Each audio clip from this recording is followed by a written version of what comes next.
그 예수님의 활동은 그 많은 사람들에게 알려지게 되었습니다. 당연히 사람들이 예수님에게 몰려옵니다. 그런데 그 안에는 바리새인들도 있었고 율법학자들도 있었다고 성경은 그렇게 이야기하고 있습니다. 일단 예수님에게 찾아오는 사람들은 처음에 호감을 가지고 예수님을 찾아옵니다. 그리고 종종 예수님을 자기 집으로 초청하기도 했습니다. 우리는 성경을 읽으면서 바리새인에 대한 이미지가 아주 나쁩니다. 왜냐하면 예수님께서 그들에게 여러 가지 가르침을 주셨기 때문이죠. 그렇지만 2000년 전에 바리새인들은 그 땅에서 백성들에게 사실은 많이 존경을 받고 있었던 사람들 중에 하나입니다. 근데 예수님이 볼 때 그들이 너무나 율법을 강조하고 전통을 강조하고 안식일의 규례만 하더라도 하나님께서는 안식일을 지켜라 말씀만 하셨는데 39가지의 구체적인 예를 들면서 참 백성들을 너무 힘들게 했던 그러한 부분들이 있었기 때문에 외식하는 자라고 비난을 하셨지만 그럼에도 불구하고 당시 바리새인들은 사람들에게 존경을 받고 있었고 또 예수님과 친해지려고 많이 노력을 했고 또 예수님이 놀라운 것은 그들의 집도 방문했던 것을 우리가 보게 됩니다. 우리 한번 찾아보도록 하겠습니다. 7장을 한번 보시기 바랍니다. 누가복음 7장 36절 7장 36절 같이 읽습니다. 한 바리새인이 예수께 자기와 함께 잡수시기를 정하니 이에 바리새인의 집에 들어가 앉으셨을 때에 바리새인이 초청했고 예수님이 바리새인의 집에 들어갔다는 거예요. 자, 11장을 보시기 바랍니다. 11장 37절 11장 37절 같이 읽습니다. 예수께서 말씀하실 때에 한 바리새인이 자기와 함께 점심 잡수시기를 청함으로 들어가 앉으셨더니 또 다른 바리새인 집에 점심을 들어가셨죠. 이만큼 바리새인들은 예수님과 친해지기를 원했었죠. 또 예수님도 그들의 초청을 거절하지 않았던 것을 보게 됩니다. 자, 13장 31절 아주 재밌는 구절이 나옵니다. 13장 31절 같이 읽습니다. 곧 그때에 어떤 바리새인들이 나와서 이르되 나가서 여기를 떠나소서 헤롯이 당신을 죽이고자 하나이다. 대단하죠. 재밌죠. 헤롯 왕이 예수님을 죽이려고 하는 것을 바리새인들이 미리 아는 거예요. 왜냐하면 중류층 사람들이고 바리새인 그룹 안에는 율법학자들도 있으니까 정보에 대해서 아주 잘 아는 겁니다. 그래서 예수님에게 얘기하는 거예요. 헤롯이 예수님을 죽이려고 하니까 빨리 떠나가시를 바랍니다. 바리새인들은 예수님에 대해서 이렇게 호감을 가지고 있는 사람이 의외로 많았습니다. 14장 1절입니다. 그 밑에 14장 1절도 같이 읽죠. 안식일에 예수께서 바리새인의 한 두령의 집에 떡 잡수시러 들어가시니 저희가 엿보고 있더라.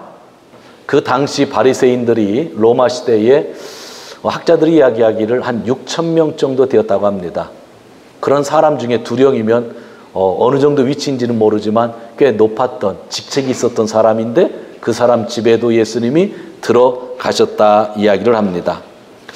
자, 우리가 지금까지 알고 있었던 것, 말씀을 들으면서 읽으면서 바리새인과 예수님은 아주 갈등 관계에 있었다라고 그렇게 생각하고 그런 이미지가 있었는데 오늘 막상 성경을 직접 읽어보니까 그런 이미지가 조금 달라지죠. 예수님이 그들에게 대해서 그렇게 비난을 많이 했던 것은 어떤 의미로 보면 그들에 대해서 예수님이 관심이 있었던 거고 그들도 예수님에게 찾아와서 관심을 보였기 때문에 그런 말씀들이 있었다고 하는 것을 우리가 보게 됩니다. 유대교라고 하는 것을 우리가 알고 있습니다. 유대교에도 당파가 있었습니다. 오늘 기독교에도 당파가 있죠. 그래서 장로교가 있고 감리교가 있고 성결교가 있죠. 좀 더 크게 이야기한다면 카톨릭도 있고 뭐가 있죠? 개신교가 있죠. 당시 유대교는 하나님을 믿는 사람들이었는데 그 유대교 안에도 당파가 있었습니다. 그래서 파라는 거예요. 사두개파. 그 다음에 성경에는 구체적인 이름은 나오지 않은데 SN의 파 해가지고 예수님 당시에 당파가 3개 정도가 있었어요. 사두개파 사람들은 제사장 그룹이랑 친하고 좀 상위 그룹에 있었던 사람들. 또 바리새파 사람들은 중산층이 많았는데 율법에 정통한 사람이 많아서 율법학자들 중에는 바리새파 당에 들어와서 같이 활동했던 사람이 많이 있었죠. 근데 바리새파라고 하는 그 이름의 유래는 원래 분리하다라고 하는 분리주의자라고 하는 그런 의미가 바리새라고 하는 데 들어 있습니다. 이것은 완전히 우리가 얘기하는 그런 분리주의를 얘기하는 게 아니라 세상과 구별하여 산다. 죄인과 의인, 부정한 것과 깨끗한 것에 대해서 되게 관심이 많았던 사람들의 그룹이 바리새파 사람들이죠. 그래서 그 사람들은 아주 율법을 잘 지켰어요. 안식일도 잘 지켰어요. 금식도 했어요. 기도도 했어요. 그런데 세리 같은 죄인들은 율법도 지키지 않고 금식도 않고 기도도 하지 않았죠. 그래서 바리새파 사람들은 저 사람들이랑은 친해지고 싶지 않았고 자기들은 그래도 열심히 11조도 하고 헌금도 하고 예배도 잘 들으니까 그들과 분리됐던 것을 강조하면서 살았던 사람들이 바리새파 사람들이죠. 그래서 사실 사람들은요, 바리새파 사람들에 대해서 존경심을 가지고 있었고 예수님이 말씀을 전할 때에 서민들도 관심이 있었지만 바리새파 사람들은 하나님의 말씀에 대한 관심이 있어서 예수님과 더 친해지려고 했죠. 율법을 613개 조항으로 만든 사람들도 사실은 바리새파 사람들, 그 안에 있었던 율법학자들이 모세오경에 나오는 모든 조항을 613개로 만들었던 것을 역사가 이야기하고 있습니다. 오늘 성경 본문은 15장에 그 많은 사람들이 있었는데 오늘은 누가 오냐면 죄인과 세리들이 왔다고 하는 거죠. 그때 2절에서 바리새파 사람들이 예수님에게 불만을 이야기하는 겁니다. 이런 삶을 살았고 성경을 너무나 잘 알았고 자기들이 예수님과 친해지길 원했고 자기들이 예수님에게 말씀도 전하고 자기들이 초청하면 예수님이 집에 와서 밥도 드셨는데 예수님이 자기들만 친해지고 말씀을 나누기를 원했는데 이건 자기들과 전혀 다른 삶을 사는 거의 그 사람들이 볼 때는 죄송하지만 인간 쓰레기 같은 사람들이 예수님에게 찾아왔을 때에 예수님이 그들을 우대했다고 하는 거죠. 그들과 친해졌다고 하는 거죠. 그들과 함께 밥을 먹고 그들에게 말씀을 전했다고 하는 거죠. 그때 바리새인들이 불평을 한 겁니다. 어찌 저런 죄인들과 밥을 같이 먹을 수 있을까? 여러분 어떻게 생각하십니까? 예수님은 바리새파 사람들과 정반대에 있는 사람들과 지금 교제를 나누고 있는 겁니다. 바리새파 사람들은 말씀도 잘 알고 금식도 하고 11조도 하고 기도도 하고 될 수 있는 한 더러운 삶을 살지 않으려고 돼지고기도 먹지 않고 자기를 정하게 견디고 안식일 날도 잘 지키고 39가지 조항을 전부 지키고 살아왔던 사람들. 그런데 절대로 자기들이 닮기 싫어했던 사람들은 세리들, 세금 받아다가 로마에다 바치고 또 세금 받은 거의 일부는 자기들이 가져가는 사람들, 그런 죄인들이 있는데 예수님은 자기들만 친한 게 아니라 이 사람들과도 친한 거거든요. 그래서 오늘 이야기를 하죠. 누가복음에는 3가지 비유가 나옵니다.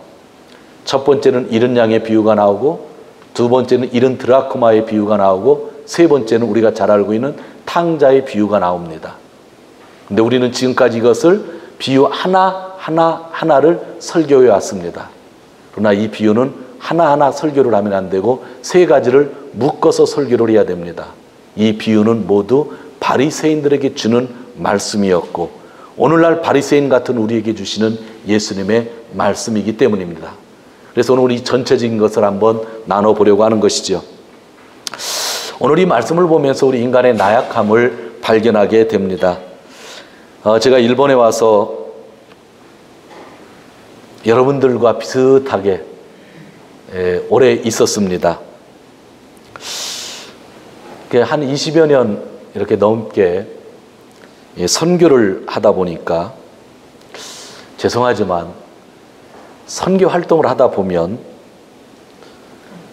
사람들 중에 같은 선교사인데 너무 세상적이거나 어느 때는 좀 거짓말을, 죄송한데 나만 느끼는 건지 모르지만 너무 그냥 평범하게 하시는 분들이 있거나, 어느 때는 참 열심히 하고 선하게 살고 절약하며 사시는 분인데 무작정 남의 욕만 하시는 분들이 간혹 있더라고요. 많지는 않아요.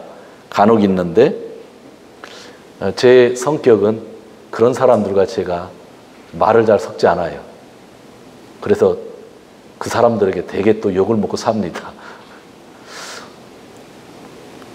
제가 호감을 가지고 있는 제 친구 목사가 한국에서 담임 목사를 하고 있는데, 제가 별로 친하지 않은 그런 일 저런 이유 때문에 어떤 선교사님을 제 친구가 알게 되어서 왕래를 했어요.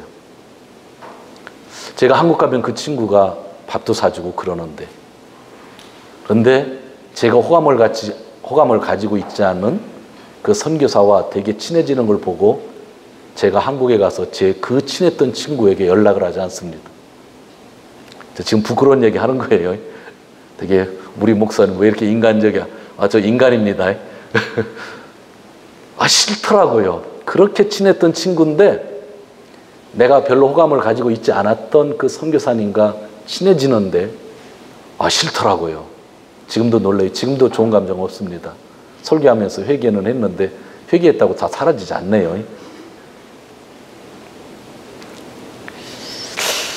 여기 설교하는 저에게 오늘 하나님 주시는 메시지가 아닐까 생각하면서 어제부터 진짜 묵상을 많이 했어요. 여러분들은 이런 경험 별로 없으세요?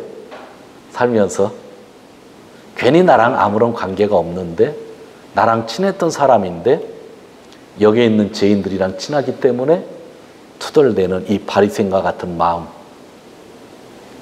저를 포함해서 여기 있는 우리 모두가 오늘 바리새인과 같은 투덜거림이 우리의 삶 속에 사실 있지는 않나 하는 그런 생각을 하는 겁니다.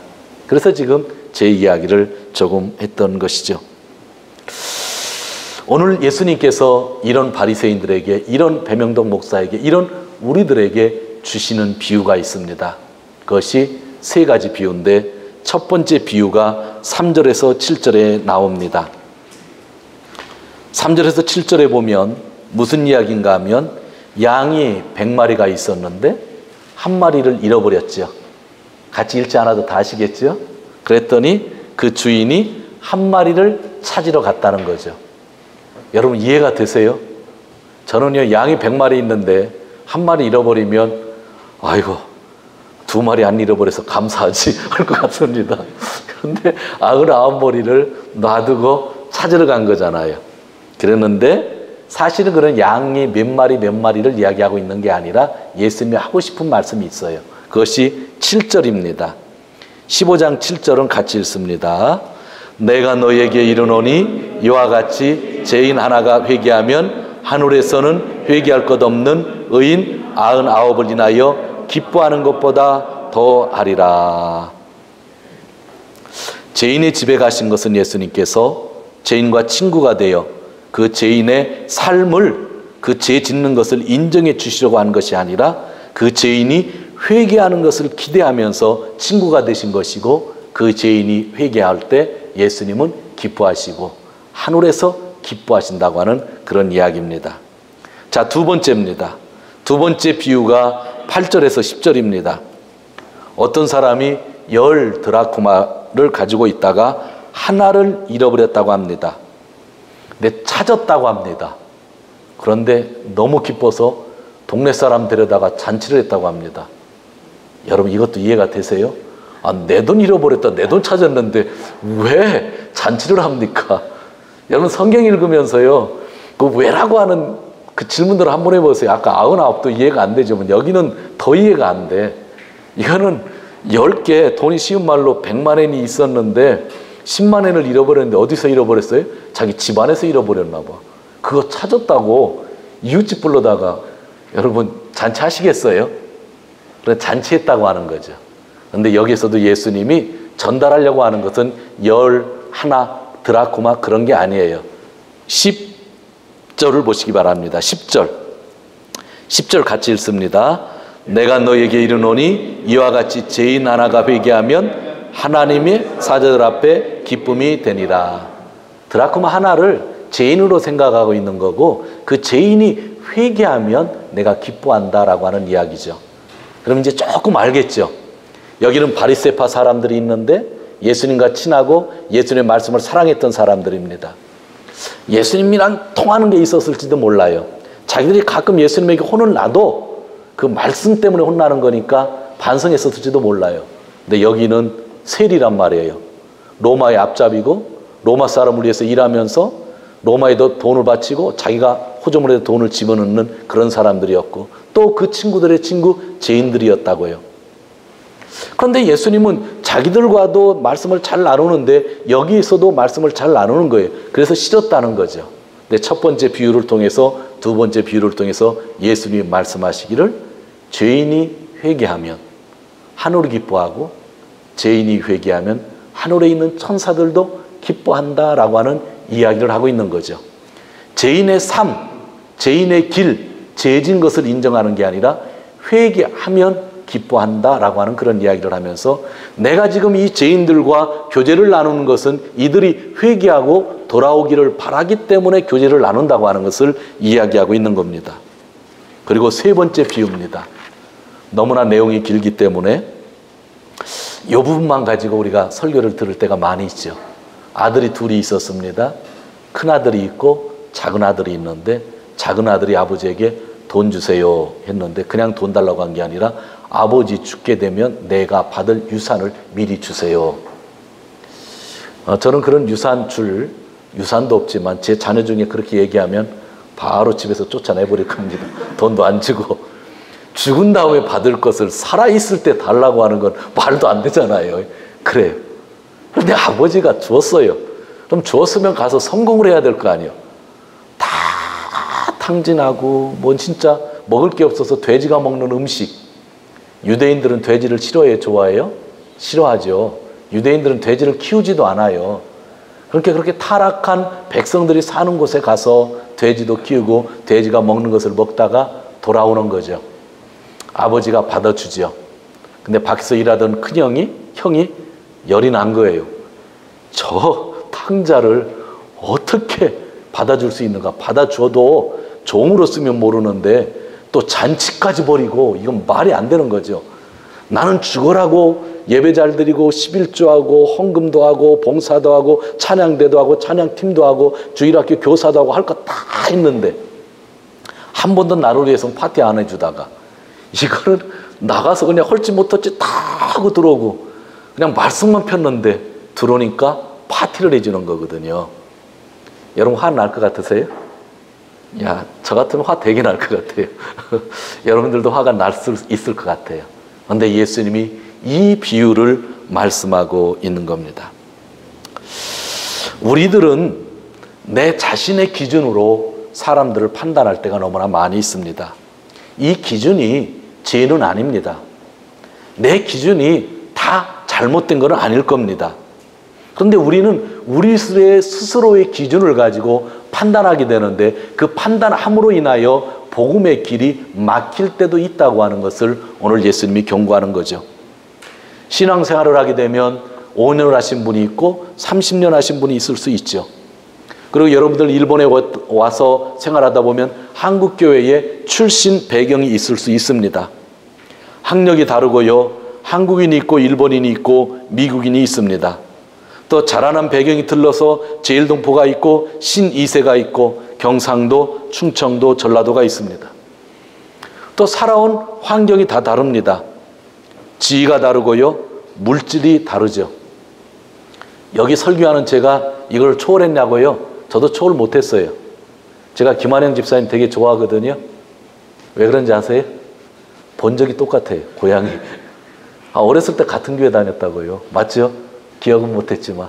근데 여러분들 이 관계를 끊으려고는 하지 마세요. 안 끊어집니다. 안 끊어져요. 여러분들도 마찬가지일 거예요. 이 안에 대학교를 같이 다녔던 그 동기들은 또 동료들은 동창생들은 괜히 더 정이 가는 거잖아요. 고향이 같으면 더 정이 같이 가잖아요. 전라도에서 같이 살으신 분들은 더 마음이 가잖아요. 그런데 이건 우리의 기준이에요. 이거는 죄가 아니에요. 이것 때문에 우리가 하나님의 일을 크게 방해하는 건 아닐 거예요. 그런데도 불구하고 오늘 예수님은 그것을 분리시키면 복음 전하는 데에 도움이 안 된다고 분명히 얘기하는 거죠. 예수님의 관심은 바리새파냐 세리냐 사실 거기에 관심이 있는 게 아니에요. 예수님의 관심은 경상도냐 충청도냐 거기에 관심이 있는 게 아니에요. 예수님의 관심은 죄 지은 자가 회개하고 나에게 돌아오느냐 아니냐 거기에 관심이 있었다고 하는 거죠. 그것이 중요한 거죠. 여러분들이 우리 모두가 친해지고 같이 있지만 우리의 교회에 관심이 어디에 있어야 되는지를 보여주는 그러한 말씀이라고 합니다. 사랑하는 성도 여러분, 하나님은 사랑의 하나님이십니다. 사랑의 하나님이심을 믿으시나요? 믿으시죠? 하나님 사랑의 하나님이시죠? 오늘 본문을 통해서 확인할 수 있어요. 저희가 못하는 걸 하나님은 다 하시잖아요. 99마리를 놓아두고 한 마리를 찾아갈 수 있었다. 우리는 잘 못해요. 근데 하나님이 그렇게 하신 건 뭐예요? 한 죄인을 찾으시는데 모든 것을 투자하신 거란 말이에요. 등불을 켜고 온 집안을 쓸며 그것을 찾을 때까지 샅샅이 뒤지시는 분이 있었는데 그분이 하나님이셨어요. 사랑의 하나님이시죠. 살림을 나누어 달라고 하니까 나눠주셨어요. 사랑 없이는 안 되는 거죠. 아들이 아직도 먼 거리에 있는데 누가 달려갔다고 그랬어요? 아버지가 달려갔죠. 여러분, 왜 아버지가 문 밖에서 늘 기다렸는지 아세요? 오늘 가정에 대한 찬양을 했지만 여러분들 구약을 읽어보면 알잖아요. 동네 사람들이 불효자는 죽일 수 있었습니까? 없었습니까? 있었어요. 율법에는요, 불효자가 있으면 동네 사람들이 돌을 가져다 던져도 죄가 되지 않았죠. 이 두 번째 아들 같은 경우 아버지 돈을 전부 갖다가 탕진하고 돼지우리에서 돼지가 먹던 음식을 먹고 거지처럼 돌아오면 동네 사람들에 걸리면 동네 사람들에게 돌을 맞을 가능성이 그 당시 문화로는 90% 이상입니다. 아버지가 왜 매일 집 밖에 서 있었냐면 동네 사람들이 돈 던질까 봐 겁나니까 기다리지 않고 멀리서 아들이 보이니까 달려가서 끌어안은 거죠. 아버지가 용서하면 동네 사람들은 돌을 집어던질 수가 없는 거죠. 그 아버지의 사랑이 이 탕자의 비유에 있는 겁니다. 또 신분을 회복시켜 주시죠. 잔치를 열어주시죠. 그리고 결정적인 것은 화가 났던 형을 또 달래주기도 합니다. 이렇게 하나님은 사랑이 충만하신 하나님이십니다. 그런데 오늘 말씀은 이 사랑에 근거하여서 참 중요한 것을 우리에게 말씀해 주고 있습니다. 하나님의 사랑으로 말씀을 맺어지면 바리새인들이 불평했던 것을 우리가 잃어버리게 됩니다. 예수님이 죄인들과 친해졌을 때에 바리새인들이 불평했다고 그랬습니다.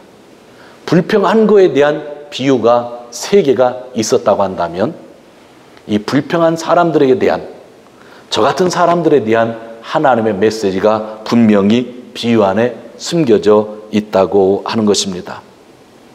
바리새인처럼 우리들도 나는 나름대로 열심히 살았는데 세리와 같은 죄인이 되지 아니하라고 금식도 하고 기도도 하고 11조도 하고 안식일도 지켰는데 예수님은 이렇게 노력한 자기들과 충분한 교제도 없이 자기들이 그렇게 싫어하는 사람들과 교제를 나누고 있는 것입니다.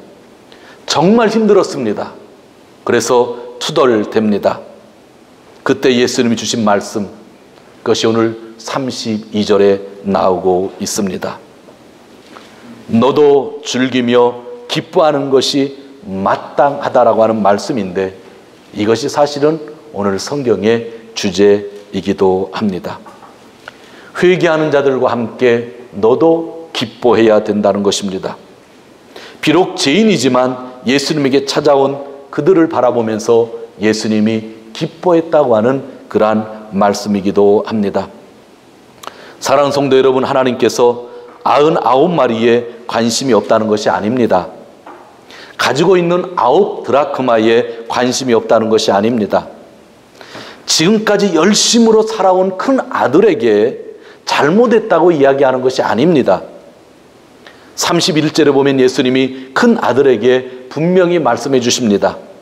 얘야 너는 늘 나와 함께 있으니 내가 가진 것 모든 것이 내 것이다 이야기를 합니다.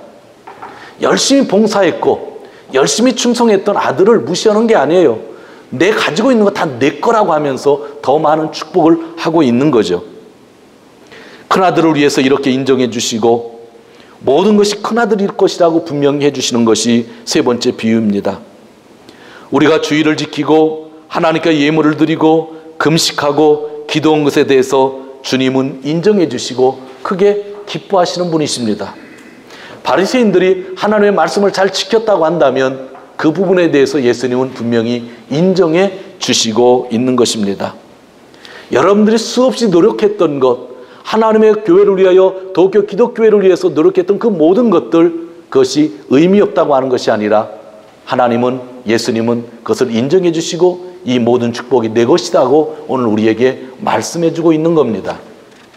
하던 일들을 그만두라고 하는 이야기가 아닙니다. 바리새인들이 투덜거리는 그 모습, 분리자로서 살면서 투덜거리는 모습, 아까 제가 제 친구 얘기를 했지만 별거 아닌 것 가지고 그 좋았던 감정을 가졌던 친구가 괜히 연락하기 싫어졌던 그런 저에게, 우리에게 예수님이 가장 귀한 말씀을 하나 남겨두시고 있었다고 하는 것입니다. 그것을 성경을 통해서 확인하고 오늘 말씀을 마치려고 합니다. 먼저 7절을 보시기 바랍니다. 7절 제가 읽어볼게요. 내가 너에게 이르노니 이와 같이 죄인 하나가 회개하면 하늘에서는 회개할 것이 없는 의인 99마리를 인하여 기뻐하는 것보다 더 하리라. 문장이 어려운데 99마리 한 마리 비유를 하시고 예수님이 결론을 내신 게 뭐냐면 한 마리 때문에 기뻐하는데 누가 기뻐한다는 거예요? 하늘에서 기뻐한다. 이 주어를 꼭 기억하세요. 하늘에서 기뻐한다. 두 번째입니다. 10절입니다. 내가 너에게 이르노니 이와 같이 죄인 하나가 회개하면 하나님의 사자, 즉 천사들이 기쁨이 된다. 자, 두 번째 드라쿠마도 죄인이 회개하는 건데 뭐라고 그랬어요? 하늘에서 하나님의 천사들이 기뻐한다. 자, 이제 마지막 32절입니다. 이 내 동생은 죽었다가 살았으며 내가 잃었다가 얻었기로 우리가 즐거워하고 기뻐하는 것이 마땅하니라. 죄송하지만 우리가라고 하는 단어는 좀 삭제를 해주시기 바랍니다. 원래 우리가라고 하는 단어는 들어있지 않습니다. 제가 한번 읽어볼게요. 이 내 동생은 죽었다가 살았으며 내가 잃었다가 얻었기 때문에 내가 즐거워하고 기뻐하는 것이 마땅하다. 그렇게 이야기하는 겁니다. 첫 번째 비유에서는 하늘에서 기뻐한다고 그랬고 두 번째 비유에서는 천사들이 기뻐한다고 그랬습니다. 그런데 이것은 형식적인 신앙으로 끝날 수 있는 겁니다. 아, 죄인 하나가 왔더니 하늘에서 기뻐하는구나. 아, 죄인 하나가 왔더니 천사들이 기뻐하는구나. 근데 세 번째 비유에서, 길게 하신 비유에서 형제 얘기를 하시면서 그 동생이 들어오니까 누가 기뻐해야 된다고 얘기를 하시는 거예요? 내가입니다. 내가. 그 내가가 누굽니까? 여기는 배명덕이고 그 내가가 성경에 나오는 바리새인이라고 하는 거죠. 죄인 하나가 들어왔으면 분명히 하늘에서 기뻐할 겁니다. 죄인 하나가 들어왔으면 분명히 천사들이 기뻐할 겁니다. 근데 진짜 중요한 것은 죄인 하나가 들어올 때에 내가 기뻐해야 된다고 오늘 예수님이 말씀하고 있는 거죠. 이것이 오늘 메시지, 아주 중요한 메시지입니다. 그렇기 때문에 이것은 오늘 우리 개인에게 주시는 말씀이기도 하는 것입니다. 동네 사람들이 다 모여서 잔치를 해서 기뻐하는 것 아무런 의미가 없는 거예요. 그 형이, 바리새인 같은 형이, 먼저 믿은 사람이, 먼저 열심히 했던 사람이 죄인 하나가 들어올 때에 내가 기뻐해야 된다. 내 동생이니까 하셨던 그 예수님의 말씀. 사랑하는 성도 여러분, 우리 주위에 진짜 죄인들이 많이 있고 그 죄인들이 엉뚱한 짓 할 동안 우리는 열심히 주일날 예배를 지키며 하나님께 헌신하며 또 선교의 모든 마음을 가졌습니다. 그러나 예수님은 오늘도 하늘에서 또한 이런 말씀을 통해서 죄인 하나가 들어오기를 기다리시면서 죄인 하나에 대한 하나님의 사랑을 베풀고 계십니다. 나는 어떻게 해야 되는가? 죄인들이 돌아왔을 때 기뻐해야 된다는 겁니다. 옆에 있는 분들을 보면서 주일날 예배 나오면 기뻐해야 된다는 겁니다. 누가요? 내가. 하나님 오늘 예배를 받으시고 기뻐하시겠지. 당연하죠. 그런데 오늘 예수님 주시는 말씀은 내가 내 옆에 있는 사람 때문에 기뻐해야 된다고 하는 것, 내 형제 때문에 기뻐해야 된다고 하는 것, 이것이 오늘 바리새인들에게 또 바리새인 같은 삶을 살고 있는 저희들에게 주시는 예수님의 말씀입니다. 도쿄 기독교에 있는 모든 성도 여러분, 나와 다른 사람들도 하나님의 사랑을 받고 있음을 기억하며 하나님의 사랑 앞에 회개하는 사람들이 있다고 한다면 함께 즐거워하고 내가 먼저 기뻐하시는 귀한 삶을 사시기를 주님의 이름으로 축원드립니다.